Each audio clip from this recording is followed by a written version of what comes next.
Hey, aloha everybody, it's Bob Smith from Smith Taekwondo and Pro Sport Kickboxing, Hawaii's largest gym for martial arts, and I'm coming to you today talking about another senseless murder that happened in Waikiki. And you might be thinking, oh yeah, that one in the strip club where the guy pulled up with a rifle. Nope, this is another one.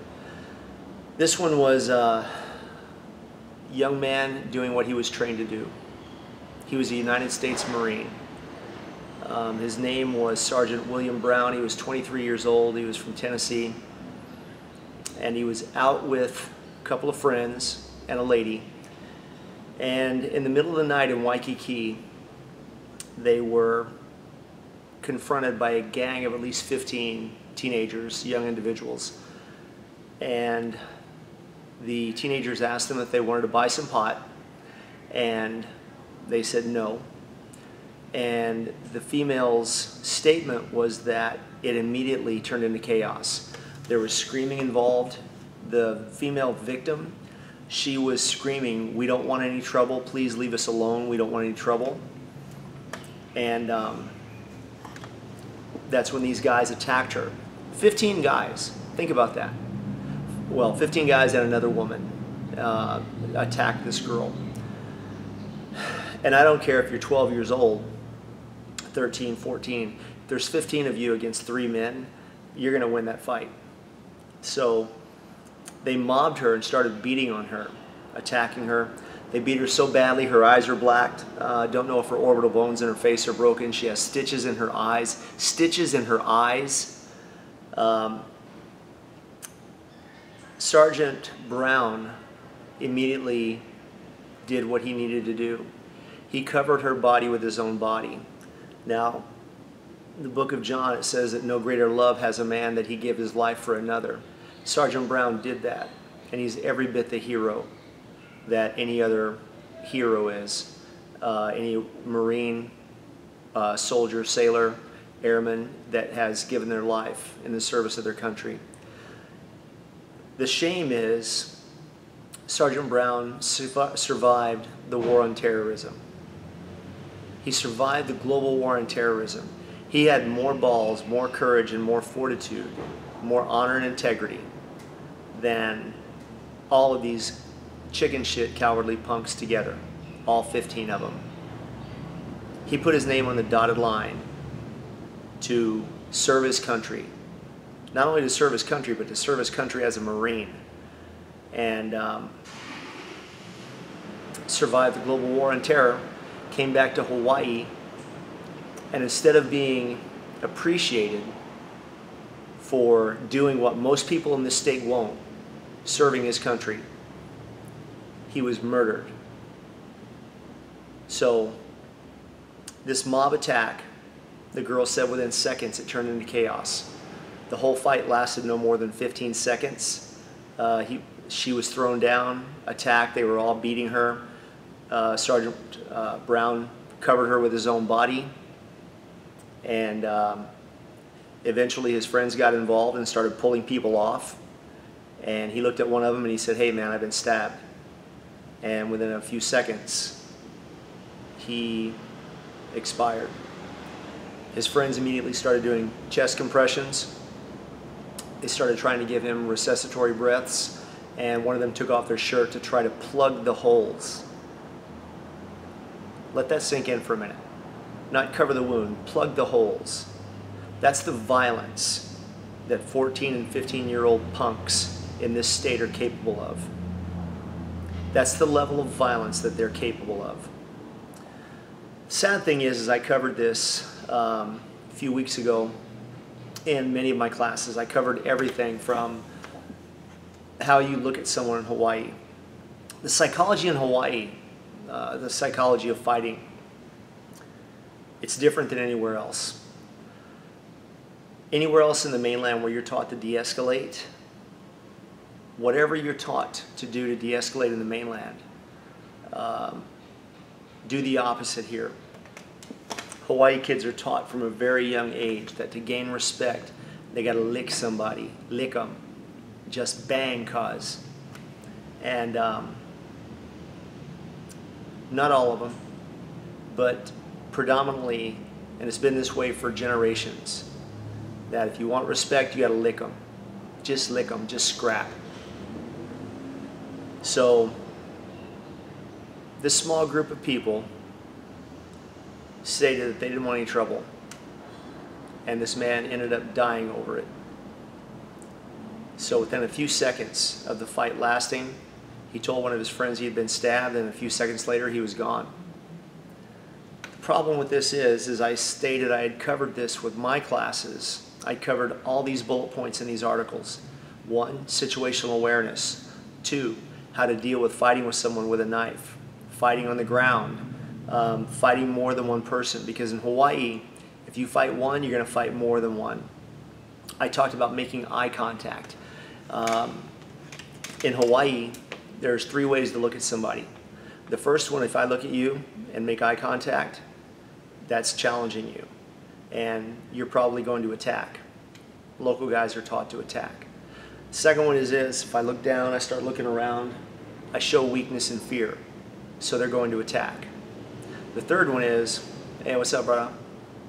Give them a little nod of the head and show them that you don't mean any harm, you're not a threat, and you need to get the hell out of there.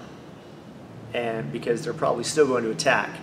It's just a lot of them aren't too bright, and they're processing, they're trying to think whether or not they should. Now, the psychology of combat, or the psychology of fighting, it took place in just a very, very small window of opportunity. In my classes, you guys all hear me say that, window of opportunity, all the time.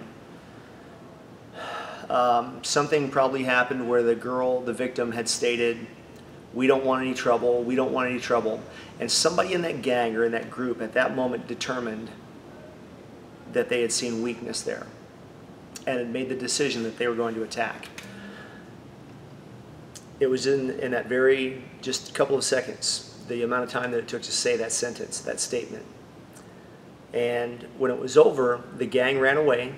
A couple of kids have been arrested. The police won't show their faces. They should. They should release it to the public. But because they're minors, they won't do that. And in the meantime, we've lost a Marine, a war hero, every bit the war hero of anyone who's given their life overseas in the service of their country. This man threw himself on another human being, covered them with his own body, and lost his life in the process. The Bible says, no greater love has a man that he give his life and lay it down for another. Sergeant Brown, you're a hero, in my opinion, and I'm sure in the opinions of millions of people across this country. This guy was full of life. Everybody loved him. The media in Hawaii is talking about how the level of crime in Waikiki is on the rise. Well, shit, I've known that for years. I've been saying that for years. The media doesn't want to report it. The politicians don't want to talk about it. And the police really can't do anything about it. But the violent attacks that take place in Waikiki, Japanese tourists have been targeted for decades because they're seen as weak. Because they come to our country and they try to be respectful as they are in their own culture. Canadians, Americans, foreigners all the time are targeted in Hawaii. And for some reason, the local guys think that it's their divine right, that somehow you're entitled to do this, because that's your hustle, cuz. That's your hustle, gotta make that money, cuz. You know what I'm saying? Gotta make that coin, man, gotta make that green. And you make me sick. You absolutely make me sick. You can see this in the attitude of young people everywhere you go. I see it locally here at MMA and kickboxing events all the time. And promoters, you play a part in it because you are fostering the growth and the ideology that is be a gangster. For me, when I was growing up, I wanted to be like my heroes in the ring. I wanted to fight in the ring. And I earned my way and I worked my way up to do it. Now guys just come out, they cover themselves in tattoos, they act like gangbangers, and suddenly you're a MMA fighter or you're a kickboxer? Not hardly. But I covered all that here in our bullet points. How to deal with the crowd, how to fight in a crowd, how to fight multiple people at the same time, how to triangulate. We've talked about how to stop the bleeding, how to deal with the knife, how to deal with situational awareness, all of these things. And the bad thing is I have parents and I have members who this still won't affect them. They will still have the mindset, oh, that'll never happen to me. I've got people in my classes that want to just stand there and chin up. No matter how much I tell them, put your chin down, fighting stance, chin up, and they'll go like this. They'll throw 1 or 2 punches, and then they'll turn it into a trading session. I punched you, now it's your turn, and we're going to get our workout. A fight is not a workout. If a fight is fair or equal, your tactics suck. I have other people that are, no matter how many times I cover a technique, they'll be like, wait a minute, how do you do this? I just don't get it. And they do it over and over. Well, guess what? You don't get a second chance. Sergeant Brown didn't get a second chance. He lost his life like that. The next problem I have with a lot of the people that I know is that people say, oh, that'll never happen to me. That'll never happen to my kids. I want my kids to play hula and soccer and baseball and volleyball. Well, we are fostering and breeding a criminal society in Hawaii. And the longer we do this, the worse it's going to get with each generation. Because do you think this generation right now of criminals, and they're out having kids too, do you think they're going to turn into responsible parents? No. Their kids are going to watch them and they're going to be worse than their parents are. And so on and so on. It's not what people expect when they come to Hawaii. But I have parents, I have adults who want to teach their kids, you just be nice and walk away. That's the same as looking down.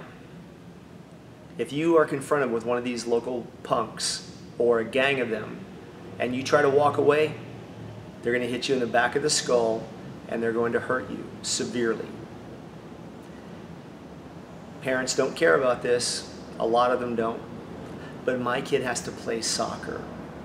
I've yet to see somebody on a soccer field get attacked by a knife. Parents need to come to an understanding that in today's society, each generation is degenerating. It's dissolving in our morals and our ethics. And like I said, these punks out here right now who are having kids at 16, 17, they're not going to be responsible parents. There's no way. And their kids are going to watch up growing them spending time in prison, time in jail. They're going to become worse criminals. It's a cycle that we're not going to be able to stop. The only people that can stop it are the politicians, and they don't want to. So if you go ahead and teach your kids, just be nice, just pretend they didn't say anything to you. That's the same as looking down or looking away. Once a person is determined that they're going to confront you and they're going to assault you, they're going to. And you better be able to stand your ground. And the next is people who, I don't care what martial arts school you go to, you need to be training all the time. The next one is people who want to touch, but they're afraid of getting hit. They don't want to get hurt. Nobody wants to get hurt. Getting hurt is a lesson. It's a lesson not to make the same mistake. But people won't do it. But yet they think that somehow they'll rise to the occasion if they have to fight back. I don't have a woman here in my gym, or a man for that matter, who could handle 15 people at once. Not one. But I have people that this message will still fall on deaf ears. They'll still say, oh, he doesn't mean me. We're only going to come to class every so often. We're not going to train consistently.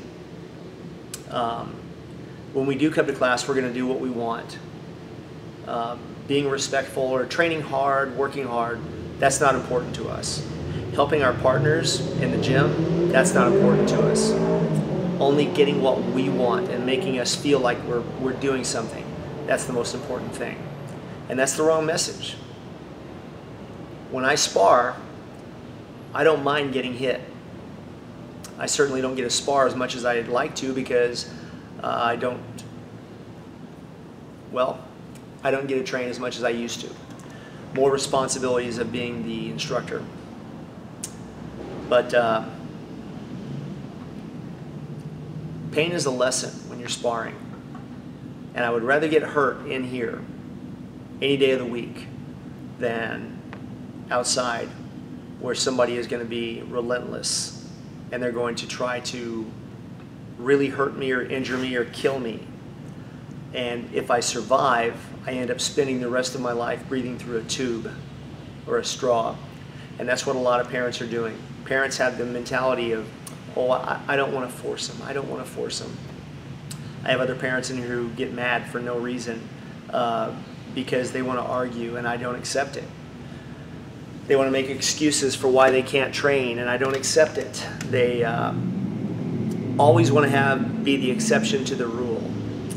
But you don't understand, but my doctor said, or my teacher said, or I was told, instead of just getting in there and doing it. In this particular situation, and I know a lot of the jiu-jitsu, Brazilian jiu-jitsu guys, they're taught in a situation like this, just run. Well, running is good, but I can tell you that this pack was going to chase you. This pack was like dogs. And if you've ever dealt with a pack of dogs, they're going to chase you.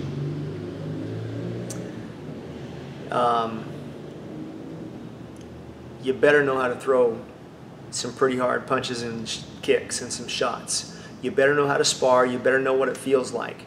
Because when somebody hits you in the nose and your eyes are welling up with tears, you can't breathe because the blood in your nose is going down your throat and your face is throbbing, and you still have to square off with a group of individuals who are intent on causing you harm. You better be able to bring something to the table. Period.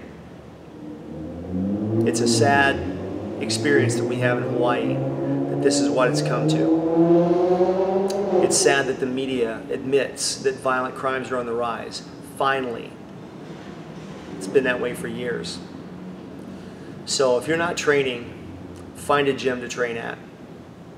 Train consistently, take it seriously, and understand that if you're in a fair fight, or you think that a fight is trading techniques back and forth, your tactics suck.